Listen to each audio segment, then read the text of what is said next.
दोस्तों अगर मैं इंडेक्स की बात करूं जैसे कि निफ्टी 50 है, इसके अलावा और ऐसे बहुत से इंडेक्स होते हैं जिसके बारे में शायद आपको नहीं पता होगा।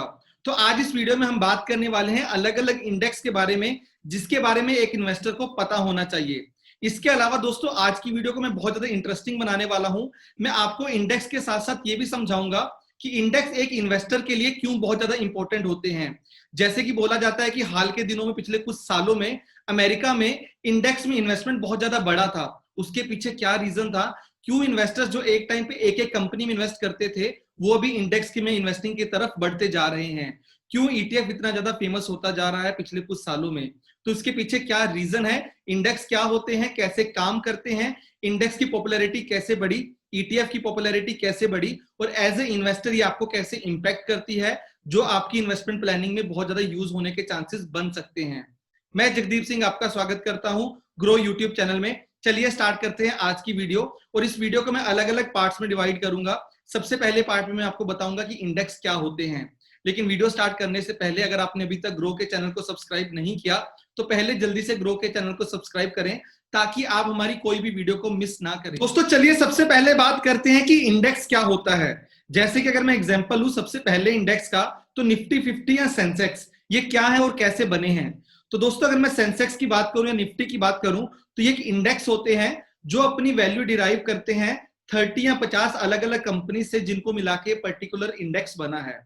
जैसे कि अगर मैं एग्जांपल लूं सबसे पहले निफ्टी 50 का, तो निफ्टी 50 के अंदर 50 कंपनीज है जिनको अलग अलग वेटेज दिया गया है और जिनसे निकल के एक वैल्यू निकल के आती है जो निफ्टी का ओवरऑल प्राइस निकल के आता है।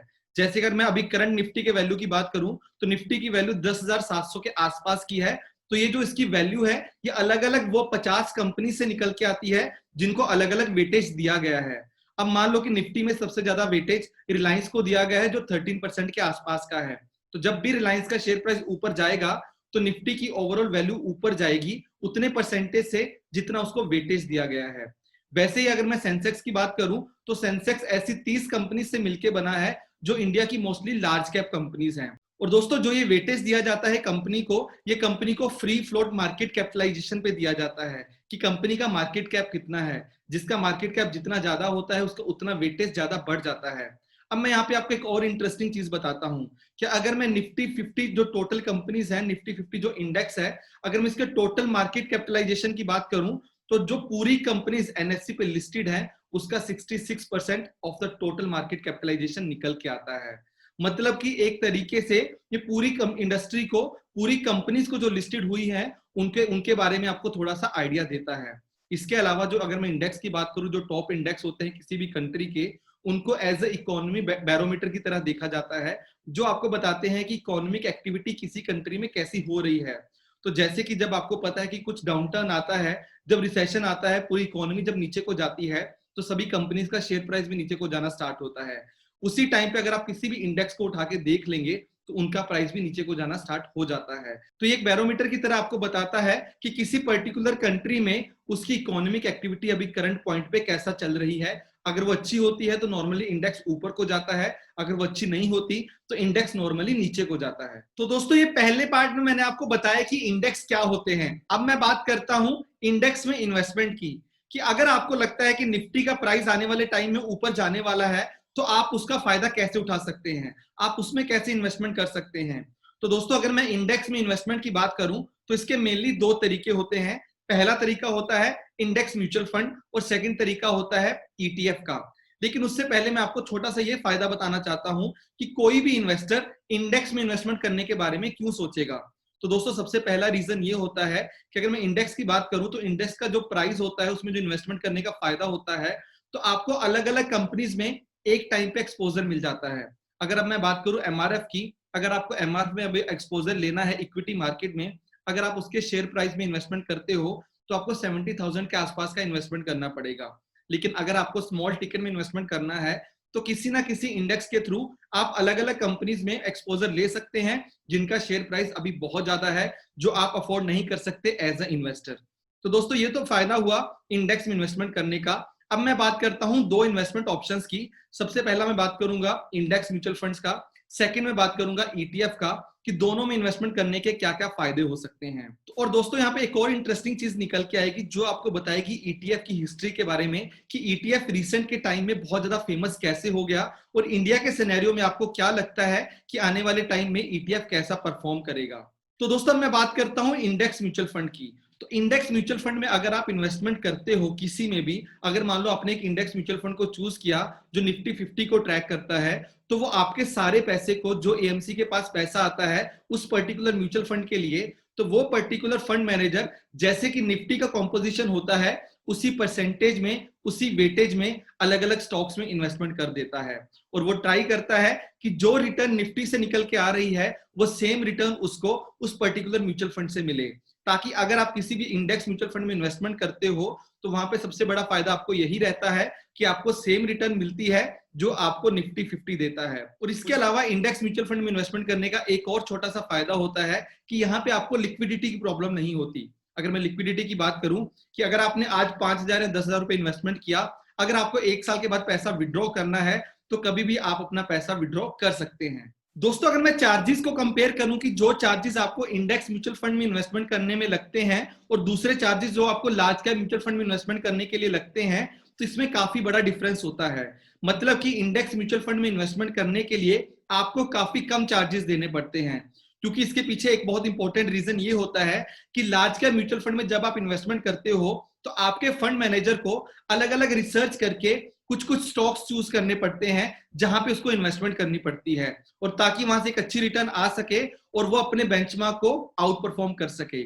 लेकिन अगर मैं इंडेक्स की बात करूं तो फंड मैनेजर को पहले से पता होता है कि उनको कौन कौन से स्टॉक्स में इन्वेस्टमेंट करना है, जिसके चलते उनका जो रिसर्च कॉस्ट होता है, जो बाकी कॉस्ट होते हैं वो थोड़े कम हो जाते हैं और जिसका फायदा इन्वेस्टर को पास किया जाता है। तो अगर मैं इंडेक्स म्यूचुअल फंड की बात करूं तो मैं फिर से आपको बताना चाहूंगा कि यहाँ पे आपकी जो कॉस्ट होती है, जो आपकी एक्सपेंस रेशियो होती है, वो काफी कम होती है as compare to other mutual fund. दोस्तों अब मैं बात करूंगा ईटीएफ के बारे में, एक्सचेंज ट्रेडेड फंड्स, जो कि काफी फेमस है अगर मैं यूएस की बात करूं तो। लेकिन इसको समझने से पहले मैं आपको थोड़ा इंटरेस्टिंग इसकी हिस्ट्री के बारे में बताता हूं कि ईटीएफ फेमस कैसे हुआ। तो दोस्तों अगर मैं ईटीएफ के फेमस होने की बात करूं तो ईटीएफ फेमस होना स्टार्ट होता है 2008 के बाद से। आपको पता है कि 2008 में फाइनेंशियल क्राइसिस आया था, जिसके बाद से लोगों का इंटरेस्ट जो ईटीएफ में था वो काफी बढ़ गया था। अब यहाँ पे मैं आपको एक छोटा सा एग्जांपल देता हूं जो आपको बताएगा कि जो अलग अलग एनालिस्ट हैं वो ईटीएफ के फ्यूचर के बारे में कैसा प्रेडिक्शन कर रहे हैं। तो दोस्तों ये जो मैं आपको एग्जांपल देने वाला हूं ये एक एनालिस्ट का है जो बैंक ऑफ अमेरिका के हैं, जो बताते हैं कि 2030 तक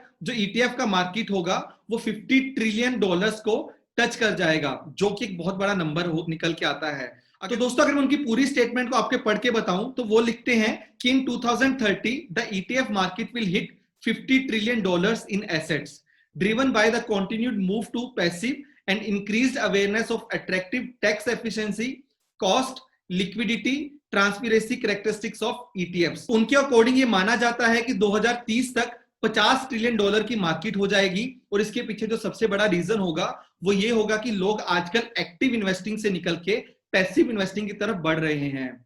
पैसिव इन्वेस्टिंग की अगर मैं बात करूं तो इसका मतलब यही होता है कि लोग एक एक स्टॉक को चूज नहीं करना चाहते, बल्कि वो किसी पर्टिकुलर इन्वेस्टमेंट में, पर्टिकुलर थीम में इन्वेस्टमेंट करना चाहते हैं।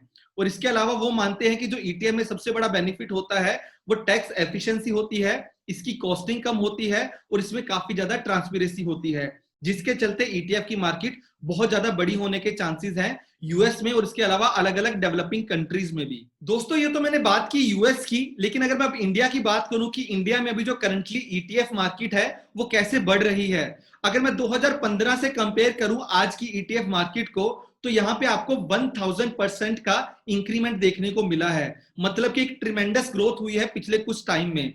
तो अगर मैं आपको एग्जांपल लेके बताऊं तो 2014 में जो एयूएम था ईटीएफ का वो था 13,800 करोड़ का, लेकिन अगर मैं मई 2019 की बात करूं तो ये नंबर 13,800 करोड़ से बढ़ के 1,41,500 करोड़ हो जाता है।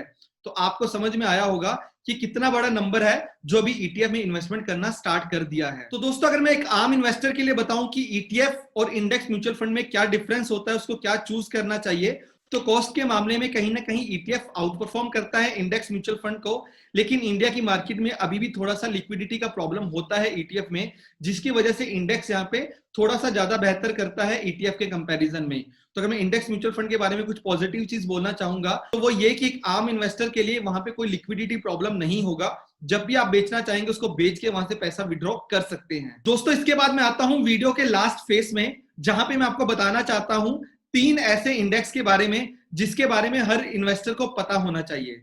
सबसे पहला इंडेक्स निफ्टी 50, जिसके बारे में शायद मैं मानता हूं कि 90 to 100% लोगों को, 100% इन्वेस्टर्स को पता होगा। उनको पता होगा कि इंडेक्स क्या होता है। अगर उनको इसके कॉम्पोजिशन के बारे में नहीं पता, लेकिन उनको इसकी वैल्यू के बारे में जरूर पता होगा। दोस्तों अगर मैं निफ्टी 50 की कॉम्पोजिशन के बारे में आपको थोड़ा सा बताऊं तो सबसे ज्यादा वेट इस पर्टिकुलर इंडेक्स में फाइनेंशियल सर्विसेज को दिया गया है, जो 34.38% का है। इसके बाद ऑयल एंड गैस सेक्टर से 14.76%, जहां पे रिलायंस एक बहुत बड़ा प्लेयर निकल के आता है। अगर मैं ओवरऑल वेटेज की बात करूं तो रिलायंस का वेट सबसे ज्यादा है, जो है 12.45% का, और रिलायंस के बाद आता है एचडीएफसी बैंक, जिसका वेट है 10.65% का। दोस्तों मैं बात करता हूं सेकंड इंडेक्स की, जिसके बारे में मैं आपको बताना चाहता हूं। इस इंडेक्स का नाम है निफ्टी अल्फा 50।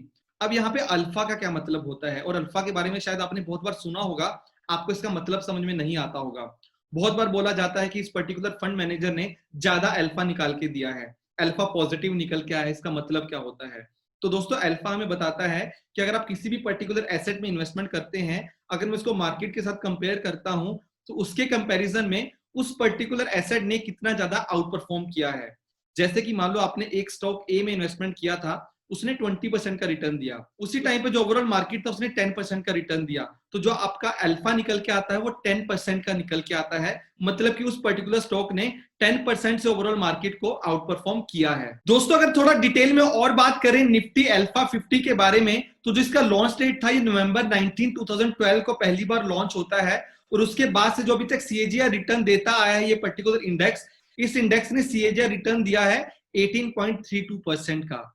मतलब कि ये पर्टिकुलर इंडेक्स ने निफ्टी 50 को भी आउट परफॉर्म किया है। दोस्तों अगर मैं इसके कॉम्पोजिशन के बारे में आपको थोड़ा सा बताऊं तो इसके कॉम्पोजिशन में सबसे ज्यादा इसको वेट दिया गया है वो अदानी ग्रीन एनर्जी को दिया गया है, जिसको 6.27% का वेटेज ओवरऑल दिया गया है। दोस्तों अगर मैं अदानी ग्रीन के बाद बात करूं तो नवीन फ्लोराइन इंटरनेशनल लिमिटेड को 3.59%, एबॉट इंडिया और डिक्सन को 3% से ज्यादा का वेटेज दिया गया है। तो आपको समझ में आ सकता है कि ये पर्टिकुलर इंडेक्स ने काफी अच्छे तरीके से आउट परफॉर्म किया है, और ये उन कंपनीज को कंटेन करता है जिनका अल्फा बाकियों के कंपैरिजन में थोड़ा सा ज्यादा होता है। दोस्तों अब बात करते हैं नेक्स्ट इंडेक्स की, और थर्ड लास्ट इंडेक्स, जिसका नाम है निफ्टी नेक्स्ट 50। अब आप ये जानना चाहते होंगे कि निफ्टी नेक्स्ट 50 क्या है। तो दोस्तों आपको N100 के बारे में पता होगा, निफ्टी 100 कंपनीज, जो हमें बताता है कि इंडिया की टॉप 100 कंपनीज कौन सी हैं। अगर मैं उन टॉप 100 में से पहली 50 को पिक कर लूं तो उनको मिला के एक अलग इंडेक्स बन जाता है, जिसका नाम है निफ्टी 50। मतलब कि 100 में से टॉप 50 का नाम है निफ्टी 50, जो बाकी बची हुई 50 कंपनीज हैं, जो अगर उनका मैं अलग से इंडेक्स बना दूं तो उसका नाम निकल के आता है निफ्टी नेक्स्ट 50। अब निफ्टी नेक्स्ट 50 इतना इंपॉर्टेंट क्यों है किसी भी इन्वेस्टर के लिए?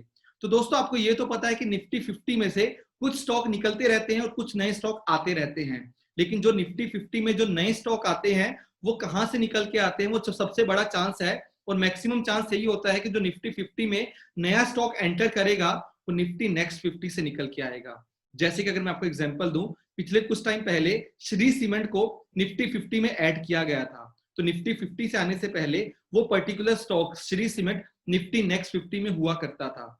तो निफ्टी नेक्स्ट 50 शायद आपको कभी ना कभी ये बता सकता है, अगर आप अच्छा एनालिसिस करते हो, कि कौन सी कंपनीज के चांसेस हैं जो आने वाले टाइम में निफ्टी 50 में मूव कर सकती हैं। दोस्तों निफ्टी नेक्स्ट 50 को 1996 में लॉन्च किया गया था, और इंसेप्शन से लेके अभी तक इनका जो प्राइस रिटर्न है वो 14.7% का सीएजीआर निकल के आता है। मतलब कि बहुत ही एक अच्छा नंबर निकल के आता है यहाँ पे। अगर मैं वेटेज की बात करूं तो इस पर्टिकुलर इंडेक्स में सबसे ज्यादा जो वेट दिया गया है वो फाइनेंशियल सेक्टर को दिया गया है, उसके बाद कंज्यूमर गुड्स, और उसके बाद फार्मा सेक्टर। अगर मैं कुछ कंपनीज की बात करूं तो सबसे ज्यादा जो किसी पर्टिकुलर कंपनी को वेट दिया गया है वो है HDFC life insurance company, Avenue Supermarts, SBI life insurance company, और इसके बाद निकल के आती है डिवीज लेबोरेटरी लिमिटेड। तो ये कंपनीज आपको बताती हैं कि सबसे ज्यादा वेट किनको दिया गया है निफ्टी नेक्स्ट 50 में। तो दोस्तों मैं उम्मीद करता हूं कि आपको ये वीडियो पसंद आई होगी। हमने अगर किसी भी कंपनी का नाम लिया है पूरी वीडियो में तो प्योरली एजुकेशनल पर्पस के लिए लिया है।